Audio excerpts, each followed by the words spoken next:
ሪፖርተር የጠቅላይ ሚኒስትሩን የፓርላማ ከሰላምና ጸጥታ ከምርጫ እንዲሁም ከፕሪቶሪያ ስምምነት ጋር የተያዙ ጉዳዮችን በተመለከተ ያደረጓቸውን ንግግሮች በፖለቲካ ፓርቲዎች እይታ ይዘን ቀርበናል።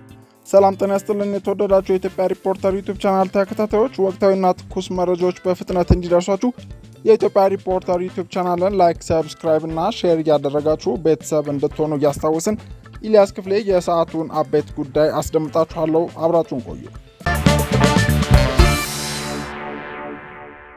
ጠቅላይ ሚኒስትር አብይ አህመድ ባለፈው ማክሰኞ ዕለት በሕዝብ ተወካዮች ምክር ቤት ተገኝተው በወቅታዊ ሀገራዊ ጉዳዮች ላይ ያስተላለፉት መልእክት በሀገር ውስጥ የሚንቀሳቀሱ ተቃዋሚ ፓርቲዎች ላይ የተለያየ ስሜት ፈጥሯል። ጠቅላይ ሚኒስትሩ ከሕዝብ ተወካዮች ምክር ቤት አባላት የቀረቡላቸውን ጥያቄዎች መሰረት አድርገው ከሀገር ውስጥ የጸጥታ ጉዳዮች እስከ ቀጠናዊ ፖለቲካዊ ጉዳዮች ሰፋ ያለ ማብራሪያን መስጠታቸው ይታወሳል። በተለይም በህወሓትና በፌዴራሉ መንግስት መካከል ውጥረት የፈጠረውን የፕሪቶሪያው ስምምነት አፈጻጸም ጉዳይ በተመለከተ ስምምነቱ ግራ አጋቢ እየሆነብኝ መጥቷል ሲሉ ተደምጠዋል።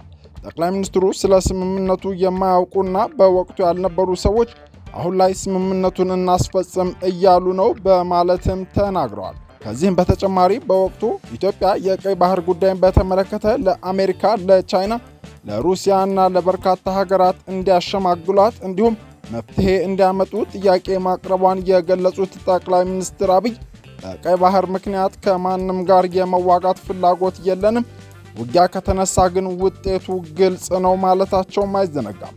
ኢትዮጵያ ብሔራዊ ጥቅሟን በሚመለከት ኢርትዓዊ፣ ኢፍትሐዊና የበደል የመጨረሻው በደል የተፈጸመባት ሀገር መሆኗንም ጠቅላይ ሚኒስትር አብይ ተናግረዋል። ጠቅላይ ሚኒስትሩ ፓርላማ ላይ ያደረጉት ንግግር መሬት ላይ ያለውን እውነት ያላገናዘበ ከመሆኑ ባሻገር በርካታ የተሳሳቱ መረጃዎች የተካተቱበት ነው ሲሉ የኢትዮጵያ ሕዝባዊ አብዮታዊ ፓርቲ ኢህአፓ የህዝብ ግንኙነት ኃላፊ አቶ ይስሐቅ ወልዳይ ለሪፖርተር አስተያየታቸውን ሰጥተዋል። አቶ ይስሐቅ አክሎም በፖለቲካ ምህዳሩም ተቃዋሚዎች ሀሳብ ሲሰነዝሩ ራሳቸውን አዋሽ አርባና እስር ቤት ነው የሚያገኙት በማለት የጠቅላይ ሚኒስትሩን ንግግር ተችተዋል።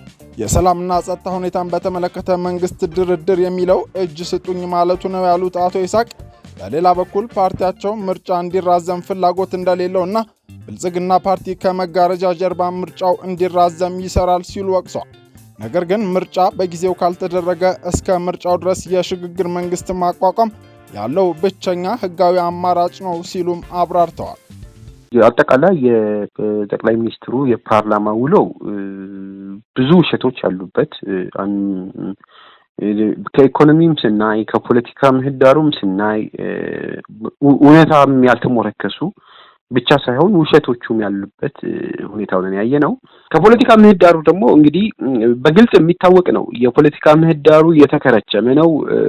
የፖለቲከኞች እስር አሁንም እንዳለ እንደቀጠለ ነው። ብዙ ፖለቲከኞች የህዝብ ተወካዮች ምክር ቤት አባላትም ሳይቀሩ የህዝብ ውክልና ያላቸውም ጭምር በእስር ቤት ያሉበት፣ የጋዜጠኞችም ስደት በበዛበት ዘመን ወይም በበዛበት ዓመታት ፖለቲከኞች እንደ ፍላጎታቸው ተናግረው ራሳቸውን አዋሽ ወይም ደግሞ በእስር በየማጎሪያ ቤት የሚያገኙበት ዘመን ሆነን ሳለ የፖለቲካ ምህዳሩም እንዳሰፉ የፖለቲካ ምህዳር የማስፋት ብቸኛ አድርገው ራሳቸውን ያቀረቡበት መንገድ ለትዝብት የሚዳርግ እንደነበር ነው። እሱ ብቻ አይደለም። አሁን ብዙ መድረኮችን አይደለም ሌሎች ቢሮዎቻችን እንኳን በስርዓት በተለይ በክልል ያሉ ቢሮዎቻችን እንኳን በጸጥታ ምክንያት እየተዘጉ ያሉበት ሁኔታ ነው ያለውና በተለያዩ ምክንያቶችን የፖለቲካ ምህዳሩ የተከረቸመ ጊዜ ነው ያለው ብንል ምንም ማጋነን አይደለም። ይሄ በአደባባይ የሚታይ ሀቅ ነው ማለት እንትን አይደለም። ዞር ዞር ብለህ ብታየው የሚታይ ነው። ምክንያቱም በእናንተን ዘርፍ እንኳን በሚታይ ጊዜ ስንት ጋዜጠኞች ናቸው ሪፖርት በተለይ የሚወጡ ሪፖርቶችን ስንት ጋዜጠኞችን ስደት መርጠዋል፣ ስንት ጋዜጠኞችን ታስረዋል፣ ስንት ፖለቲከኞችን ታስረዋል የሚለውን ሪፖርቶችን የዓለም አቀፍ ሪፖርት የኢትዮጵያ ሪፖርት እንተውና የዓለም አቀፍ ሪፖርቶችን በምናይበት ጊዜ ጠቅላይ ሚኒስትር የተናገሩትን የፖለቲካ ምህዳሩን ማስፋት ልክ እንዳልሆነ ማየት ይቻላል። በተለይ መንግስት እያለው እንዳለው አይደለም እየሆነ ያለው። አሁን እንደሚታወቀው በአማራ ክልል ፉል ፕሌጅ በሚባል ጦርነት ላይ ነው ያለው። አክቲቭ የሆነ ጦርነት ብዙ እዞችን ያሉበት በዘመናዊ ቴክኖሎጂን በመጠቀም በድሮን እየተደረገ ያለው አክቲቭ የሆነ ጦርነት አለ። በኦሮሚያም በተመሳሳይ ትግራይ ኃይለኛ ክራይሲስ ውስጥ ነው ያለው። ስለዚህ ሐሳቦችን በተለይ እነዚህን አለመግባባቶችን ከመደራደር አንፃር መንግስት በጣም ቅርብ ነው የሚልበትን ውሸት ነው። ታዲያ እንዴት ነው የምንል ከሆነ በተለይ የድርድር መርህም መንግስት የገባው አይመስለኝም፣ ወይም ደግሞ አውቆ ለማወቅ አልፈለገ ማለት ይቻላል። ድርድር ማለት ዊን ዊን ነው እንጂ የመንግስት የድርድር መርህ የእጅ ስጡኝ መርህ ያለው እጃችሁ ስጡኝና ከዛ እንላለን ወደ ጠረጴዛ እንመጣለን ነው። ሁለተኛ በብልጽግና ሐሳብ በብልጽግና ተደልለው የሚመጡ ለመንግስት ተደልለው በተለይ ይሄ የድርድር መርህ ሳያማክል በተወሰኑ አካላቶችን በቁንጽል ወስደ እየተደራደርን ነው የሚለው ምንም ትርጉም የሚሰጥ አይደለም ነው።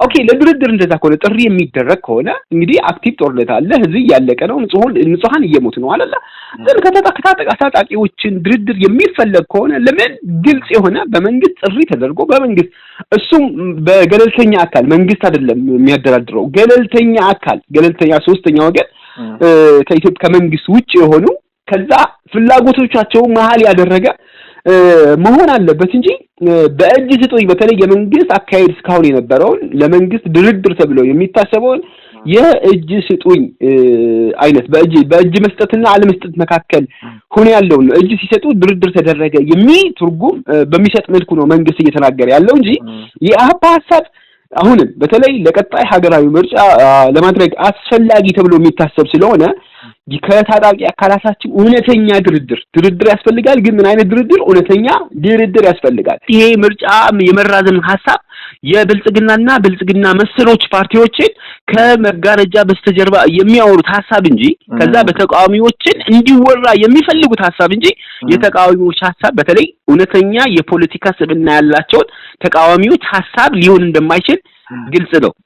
መንግስት አስቻይ ሁኔታ ሳይፈጥር ቀርቶ ግዴታ ሆኖ ሳለ ነገር ግን አስቻይ ሁኔታ ሳይፈጥር ከቀረ ታዲያ ምንድነው የሚደረገው ከተባለ መሆን የሚገባው የሽግግር መንግስት ነው መመስረት የሚገባው። ምክንያቱም በኮንትራት የሰጠው መንግስት እስከሌለ ድረስ ሀገሪቱ ደግሞ ያየነው ነው። ከትናንትና ይልቅ ዛሬ የጸጥታ ችግሩ የእርስ በርስ መተላለቁ ባለንበት ሁኔታ ሌጂቲሜት ያለው መንግስት በሌለበት ሁኔታ ራሱ ብልጽግና ይቀጥል ማለት የኢትዮጵያ ህዝብ ስቃይ ይቀጥል፣ ጦርነቱን ይቀጥል፣ እልቂቱ ይቀጥል የሚል ትርጉም ስለሚሰጥ የሽግግር መንግስት ኢንክሉሲቭ የሆነ ሁሉንም ያቀፈ የሽግግር መንግስት ምርጫ እስኪደረግ ድረስ መቋቋም አለበት ብለን እናምናለን።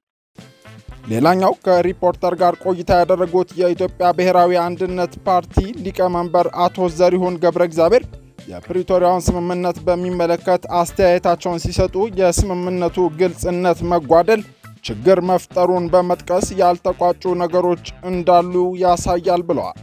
ፕሪቶሪያው ስምምነት ቀደም ሲል መንግስት ግልጽ አላደረገውም።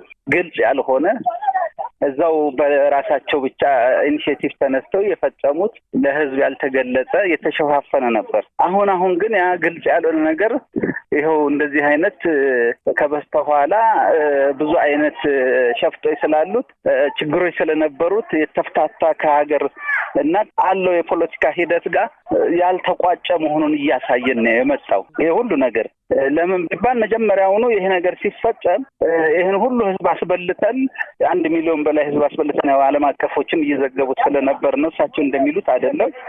ዓለም አቀፉም እንደዘገበው ከፍተኛውን ህዝብ ያስፈጀች ሀገር ነችና ይሄን ሁሉ አስጨርሰን መጨረሻ ላይ ለዚሁ ነገር ፕሪቶሪያ ስምምነት ምንም ባልታወቀ ነገር ተሸፋፍኖ የመጣ ነውና ዛሬ ጣጣው ማለቀቀን ነው።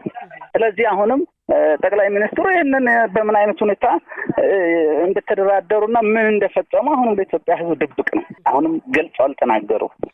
ነገም ከነገ ወዲያ ይሄው ችግር ይዞ እየመጣ ነው። አሁንም ጦርነት እየሰበቀ ነው ያለው። ስለዚህ ይሄንን ነገሮች በምን አይነት መንገድ እንደተፈራረሙ በግልጽ ለኢትዮጵያ ህዝብ መግለጽ ይጠበቅባቸዋል ብዬ አምናለሁ።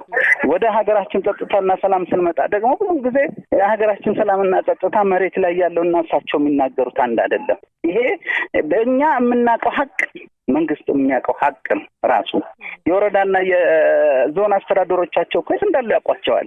ስራ እየሰሩ እንዳልሆነ ያውቁታል። ግብር እየሰበሰበ እንዳልሆነ ያውቀዋል። በአማካይ የተወሰነ ቦታ ነው የሚሰበሰበው። ይሄ ምን ድብቅ አይደለም። ግን እንደ ምክር ቤት እንደ ጠቅላይ ሚኒስትር ብዙም ጊዜ ሲናገሩ ያው ያለ ነው ፖለቲካሊ ሽፋን ይሰጣል እና ሐቁን የያዘ አይደለም። ይልቅ እኛ የምንለው እንደ ፓርቲ እንዲህ ከመሽኮርመም ቀኖን ፋኖ ነው ሸኔ ነው ኑና እንደራደር ቁርጥ ያለ ፖለቲካ ውሳኔ ያስፈልገዋል ነው የምንለው። የአረና ትግራይ ፓርቲ እንዲሁም የኢትዮጵያ መድረክ ሊቀመንበር የሆኑት አቶ አምዶም ገብረስላሴ በበኩላቸው ህወሓት በአሁኑ ወቅት ህጋዊ ቁመናውን በማጣቱ ጠቅላይ ሚኒስትሩ ትክክል ናቸው፣ መንግስት በወቅቱ በድርድሩ ከነበሩት ሰዎች ጋር ነው መነጋገር ያለበት ሲሉ ሐሳባቸውን ሰንዝረዋል። ሀቅ ነው። ያው ጊዜያዊ አስተዳደሩ ሲመሰረት አሳታፊ አልነበረም። አሳታፊ እንዲሆን ያስገድዳል ስምምነቱ። ጠንካራና አሳታፊ አቃፊ የሆነ ጊዜያዊ አስተዳደር አለመመስረት የህወሓትና የብልጽግና ችግር ነው። ምክንያቱም ሁለቱም ብቻ ተደራድረው ጊዜያዊ አስተዳደር በህወሓት እንዲያዝ አድርገዋል። ይሄ የብልጽግና የፌዴራል መንግስት ፍላጎትም ነውና በሁለቱም በኩል አለ። መራር ትግራይ ወደ ትግራይ የመመለስ ሂደት ላይ ሁለቱም ተመሳሳይ ችግር አለባቸው። አንዱ ፌዴራል መንግስትም ቁርጠኛ አይደለም፣ ህወሓትም የኔ አስተዳደር ካልተመለሰ የኔ መዋቅር ካልተመለሰ ሙቸገኛለሁ የሚል አቋም በመያዝ እንዳይወሰን አድርገዋል። ህወሓትም እንደ ፓርቲ እውቅናው ተነጥቆ ህጋዊ አይደለም፣ አሁን ህልውናው የለም። ሁለተኛው ደግሞ እዛ ሄደው የፈረሙት ሰዎች ደግሞ ከህወሓት ወጥተዋል። አሁን ለምሳሌ አቶ ጌታቸው ረዳ ፈራሚ የነበሩ ህወሓት ነው የፈረሙት። አሁን ህወሓት አይደሉም፣ ስምረት ናቸው። እንዳልኩሽ ህወሓት የሚባለው ድርጅት እንኳን ወራሽ እንዳይሆን ህጋዊነቱ አጥተዋል። ስለዚህ እነዛ ፈራሚዎች የተባሉትን እነሱን አስተባብረው መሄድ አስፈላጊ ነው ማለት ነው። ፈራሚዎችም ወደ ሁለት ክፍላ በተለይ ፈራሚዎችን እንኳን ወደ አንድ ሳይድ ሆነዋል። ግን እንዳልኩሽ የተበታተነ ነገር ስላለ ህወሓት አሁን ማድረግ አይችልም። ህወሓትም ትጥቅ ያለ መፍታት ዝንባሌ ነው ያለው ከድሮም ቆይቶም ማለት ነው። አሁን ብቻ ሳይሆን ህወሓት እስካሁን ዲዲአር ሊፈጸም ፈቃደኛ አይደለም። አሁን ያለው ብዙ አስቸጋሪ የሆነ የታጠቀ ኃይል ያለ አይመስለኝም። ከፌደራል መንግስት አቅም ውጭ የሆነ የታጠቀ ኃይል አለ የሚል እምነት የለኝም። ችግሩ ግን ፌደራል መንግስትና በህወሓት ያለው የመፈጸም ዝግጁ አለመሆኑ።